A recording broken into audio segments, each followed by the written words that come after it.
traded for a horse one time. He wouldn't have won no beauty prize.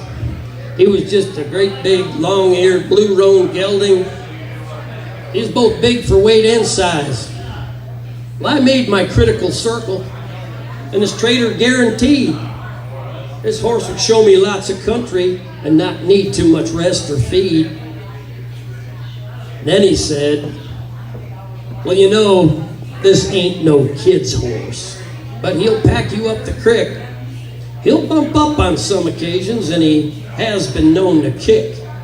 But I wouldn't trade him to just anyone without having some remorse.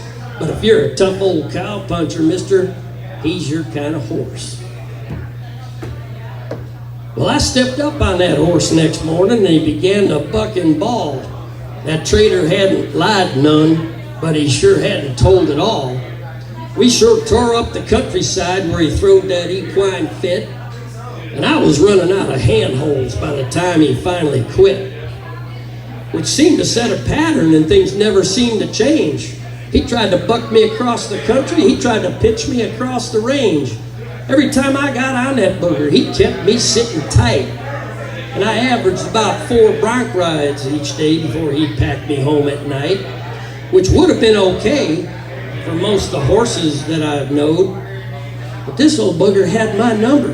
I mean, I could barely get him rode. And the thing that really spooked me and put a damper on my pride was he was learning how to buck me faster than I was learning how to ride. Well, I rode into camp one evening, and it was getting kind of late. And I noticed a gray horse in the corral, and there was a saddle by the gate. And I looked that gray horse over, and I sure did like what I seen. And then this kid come out from around the barn. He must have been about 16. He said he'd lamed that gray that morning coming down off the granite grade. He was wondering if I had a horse that maybe I'd like to trade. Said he didn't have the time to stop there and rest him and let him heal, and since beggars can't be choosers, he'd make most any kind of deal.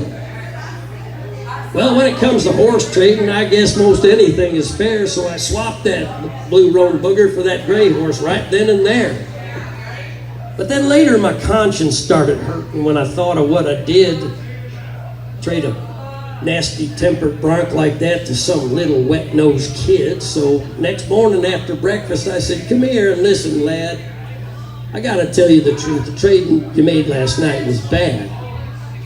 That blue roan, he's a bad one. He's bad as anyone you'll see.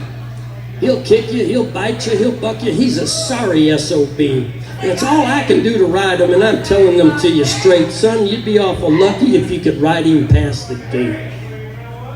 Now there's 2 or 3 old horses out there in that saddle bunch, and they ain't got much going for them, but I kind of got a hunch.